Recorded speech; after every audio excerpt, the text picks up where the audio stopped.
안녕하세요, 아재할린입니다.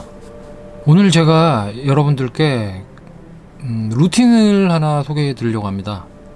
그래서 원래 원조 루틴은 웨스트 사이드 바벨 크루에서 나온 루틴이고요.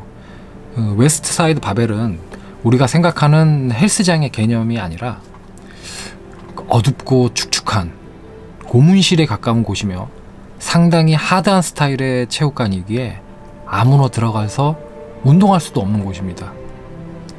그래서 그들의 운동 스타일은 무조건 무거운 무게를 더 드는 것이며 모든 헬스장에 배치되어 있는 러닝머신 그런 것도 없고 심지어 레그 익스텐션 같은 머신도 없습니다. 네온 사인 간판도 없고 오로지 쇳덩이만 있고 그걸 들기만 하는 곳입니다. 사실 저희 같은 일반인들은 이해할 수 없는 기준 이상으로 무게, 중량을 밀어붙이는 곳이고 360kg의 스쿼트, 270kg 이상의 벤치프레스를 50대 이상 분들이 하고 있습니다. 그래서 거기서 나온 루틴이 사실 우리 같은 사람이 적용하기는 문제가 있습니다. 하지만 그곳에서 그런 괴물 같은 분들이 만든 루틴을 일반인들과 마른 사람들을 위한 루틴으로 변형된 자료를 저의 인스타 친구 마팔이죠, 아주 유능한 프리랜서 트레이너님 유석준 트레이너님이 번역해 주셨고 그 루틴을 소개해 드리려고 합니다. 번역글 그대로를 적용해 말이 짧아지는 점 양해 부탁드리고요. 지금부터 한번 소개를 해드리겠습니다. 해당 루틴은 리프팅에 중점이 되는 훈련이 아닌 마르고 약한 사람을 위한 루틴으로서 근육량이 부족한 선수들을 위해서 만들어진 것이라는 걸 잊어서는 안 된다. 지금부터 소개할 4명의 선수들과 살찌는 것이 불가능하다고 여기는 일반인들을 위한 루틴이며 그들은 이 훈련으로 근육을 만들어내고 그 근육에 걸맞는 스트렝스 또한 얻게 되었다. 존 이아누치, 그는 18세 고등학생 농구 선수다.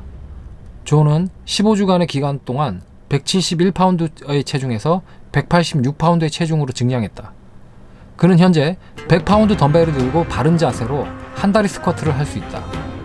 그리고 존은 또한 37.5인치의 수직 점프를 이뤄냈다. 브라이언 쿠싱, 그는 17세였고 미국 고등학생 중 2순위의 라인베커였다. 브라이언은 16주의 기간 동안 213파운드의 체중에서 231파운드로 증량했다. 그는 현재 인클라인 벤치겠죠? 경사 벤치에서 정자세로 GHR을 8회 3세트 수행할 수 있다. 그리고 고등학교 컴바인에서 수행한 40야드 달리기에서는 4.5초의 기록을 가지고 있다. 닉 브렌트, 그는 17세 고등학생 레슬링 선수이다. 닉은 뒤에 소개될 변형 웨스트사이드 바벨 프로그램으로 오프시즌 기간 동안 12파운드 증량을 성공했다. 그는 또한 오프시즌에 얻은 근육량을 시즌 중에도 유지했다. 그는 올해 고등학교에서 무패 행진을 이어나가고 있다. 현재 31승 무패. 닉은 상체 리페티션 데이에서 무게 푸시업을 77회나 해냈다. 짐 드레이, 그 역시 17살이다. 그는 미국에서 가장 많이 소집된 타이트 엔드 중 한 명이다. 짐은 13주의 기간 동안 208파운드의 체중에서 232파운드의 체중으로 증량에 성공했다. 그리고 이 프로그램을 진행하면서 처음에는 185파운드의 벤치프레스를 10회밖에 하지 못했지만 마지막에는 18회를 수행할 수 있었다.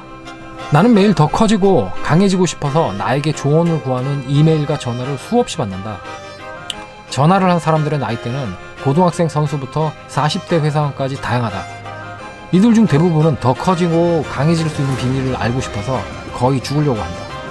그런데 이 사람들이 하는 얘기를 들어보면 그들은 마치 평생을 운동해온 것처럼 이야기하고 그들이 세상에 존재하는 모든 운동 방식을 다 시도해본 것처럼 이야기한다. 그들은 절박한 상황이거나 빠른 변화를 원할 때 나에게 연락한다.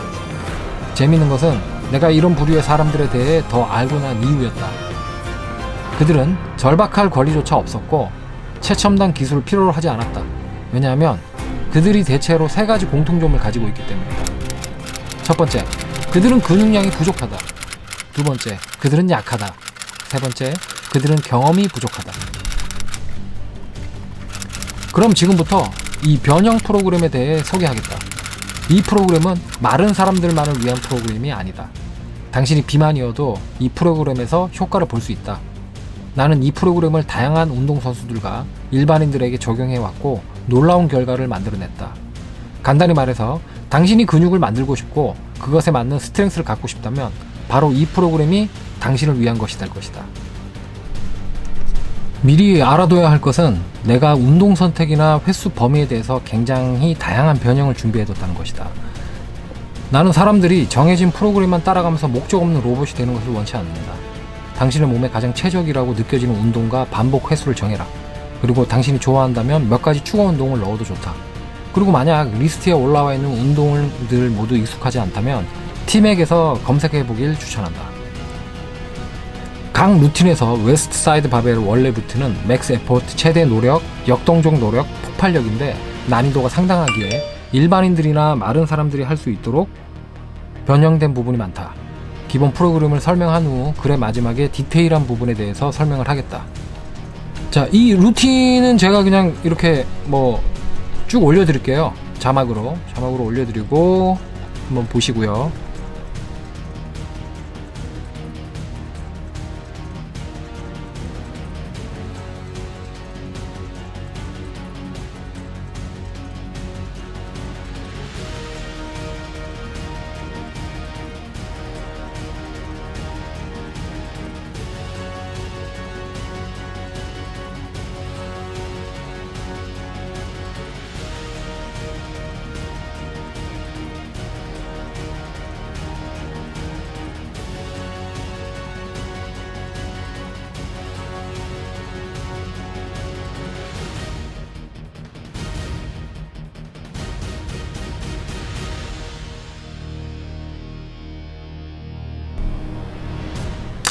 자, 이제 이 루틴에 대한 설명을 해드리겠습니다. 이 하드코어한 웨스트사이드 바벨의 원칙들이 불평하기 전에 짚고 넘어가야 할 것이 있다. 이 프로그램은 숙련된 파워리프터를 위한 프로그램이 아니라는 것이다. 이것은 근육을 만들기 원하는 일반인이나 운동선수들을 위해 만들어진 것이다. 아래에서는 오리지널 웨스트사이드 템플릿에서 어떤 주요 요소들을 변형해서 프로그램에 적용했는지에 대해서 설명을 하겠다. 맥스 이포트 방식은 최대 스트렝스를 키우기에 최고의 방식이다. 내 생각에 어떠한 스트렝스 프로그램 될지라도 맥스 이포트 훈련은 기본이 되어야 한다. 약하면 죽을 것이다. 대부분의 운동 능력, 스프린트 스피드, 점프 파워 등 최대 스트렝스와 기초와 큰 연관이 있다는 것을 기억해야 된다. 이것이 바로 최대 스트렝스가 스피드 스트렝스나 스트렝스 지구력과 같은 다른 스트렝스 요소들의 기본이 되는 이유다. 맥스 이포트 운동날의 첫 번째 운동은 당연히 맥스 이포트 운동이 될 것이다. 파워리프터의 경우라면 1RM에 가까운 무게까지 운동하게 될 것이다. 이러한 방식은 우리의 신경계에 큰 영향을 주며 훌륭한 코디네이션을 필요로 한다. 이 프로그램에서 우리들의 대상자가 될 대부분의 초, 중급 리프터들은 신경학적인 효율이 떨어지기 때문에 해당 운동일에 3에서 5렙 맥스로 운동하게 된다. 최대 중량에서 얻을 수 있는 이점은 여전히 존재하면서 동시에 1RM의 무게를 다루는 것보다는 안전하다. 그리고 장력에 노출되는 시간이 길어짐에 따라 자연스럽게 근비대 또한 따라온다. 신경계가 지치는 것을 막기 위해 2-3주에 한 번씩 메인 운동을 변경하길 추천한다. 당신이 3RM으로 운동하건 5RM으로 운동하건 목표는 하나다. 지난주의 무게보다 무겁게 드는 것이다. 자, 하체 운동. 하체 운동일의 첫 운동 역시 맥스 이포트 운동이다. 당신은 하나의 운동을 정해서 5회 반복 최대 세트로 운동할 것이다. 운동 종류 또한 2-3주마다 변경될 것이다. 이 프로그램에서 하체 운동일에는 맥스 이포트 운동을 마치고 편측성, 즉 이제 한 다리 운동, 편측성 보조 운동을 수행한다. 이것이 바로 원조 웨스트사이드 바벨과의 주된 차이점 중 하나이다. 여기서 부가적인 제 설명을 드리면 저는 이 편측성 운동, 한 다리 운동이 정말 필요하다고 생각합니다. 목적에 따른 운동 방법이 틀리겠지만 저는 이 운동으로 굉장히 효과를 많이 봤어요. 그래서 계속 이어가겠습니다. 난 여러 가지 이유로 편측성 운동들을 넣어뒀다. 우선 대부분의 운동선수에게는 사지간의 불균형이 존재한다. 편측성 운동은 이러한 불균형을 이겨낼 수 있게 해주는 좋은 방법이다. 그리고 편측성 운동, 그러니까 한 다리 운동, 가동성, 밸런스, 그리고 전체적인 컨디셔닝 향상에도 도움이 된다. 내가 위에서 구술해 놓은 편측성 운동, 한 다리 운동들의 대부분은 대퇴사두가 지배적으로 쓰이는 운동들이다. 그렇다. 대퇴사두라고 말했다. 최근 햄스트링, 힙과 같은 포스테리어 체인들의 중요성은 대두되는 반면 대퇴사두는 좋지 않은 평가를 받고 있다. 하지만 우리는 대퇴사두가 운동선수들에게 몹시 중요하고 절대 그것을 무시할 수 없다는 것을 알고 있어야 한다. 선수들이 스프린트를 하면서 가속할 때 그들의 신체는 앞으로 기울어져 있기 때문에 대퇴사두는 매우 활동적으로 일을 한다. 대퇴사두 근육축 안쪽에 위치한 내측 관근은 또한 무릎을 안정화시키는 데에 주요한 역할을 한다. 마지막으로 모든 트레이닝에서 가장 많이 강화되고 있는 부분은 바로 악력이다. 악력과 손의 스트렝스를 향상시키는 것은 당신의 수많은 신체 능력에 도움을 준다. 우리는 보통 다리 운동이 끝난 이후 악력 훈련을 수행한다. 당신은 위에 쓰여있는 트레이닝 템플릿에서 내가 좋아하는 여러가지 악력 훈련을 참고할 수 있다. 난 또한 어린 선수들이 근육을 키우는 것이 성공의 열쇠 중 하나가 될 수 있다는 사실을 발견했다. 간단히 말해서 웨스트 사이드 바벨의 원조 루틴에는 다이나믹 데이가 있는데 그 다이나믹 데이는 마르고 약한 놈들에게 그다지 효율적이지 않다. 이 프로그램이 근육량이 부족한 선수들을 위해서 만들어진 것이라는 걸 잊어서는 안 된다. 이 방식은 근비대를 이끌어내는 놀라운 방법이다. 상대적으로 작은 근육과 비교해 볼 때 큰 근육은 강한 근육이 될 확률이 더 높다. 이 방식을 통해 근육을 만들어 두는 것은 앞으로 있을 다이나믹 데이에 좋은 초석이 된다. 난 심지어 NFL 선수들에게도 오프 시즌의 초반에는 다이나믹 데이를 시키지 않고 반복 데이로 운동시킨다. 왜냐하면 힘든 시즌을 보내고 난 이후에 간절의 리페티션 방식 운동을 적용하는 것이 더 쉽고 시즌 동안 손실된 근육을 회복하기에도 좋기 때문이다. 자, 여기까지고요.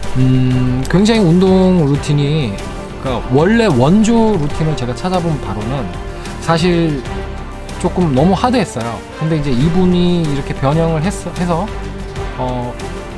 마른 분들이 덩치가 커지고 근육량이 비대해지는 거를 또 효과가 있고, 그거에 따른 스트렝스도 부가적으로 따라오는 훈련이고요. 그 다음에 비만인 분들에게도 적용 꽤 효과적인 루틴이라고 생각이 듭니다. 그래서 뭐 참고하실 분들 참고하시고, 다들 뭐 여러가지 다양한 방법으로 루틴에 적용하셔가지고 득근하시기 바랍니다. 이상 아재 헬린이었습니다. 감사합니다.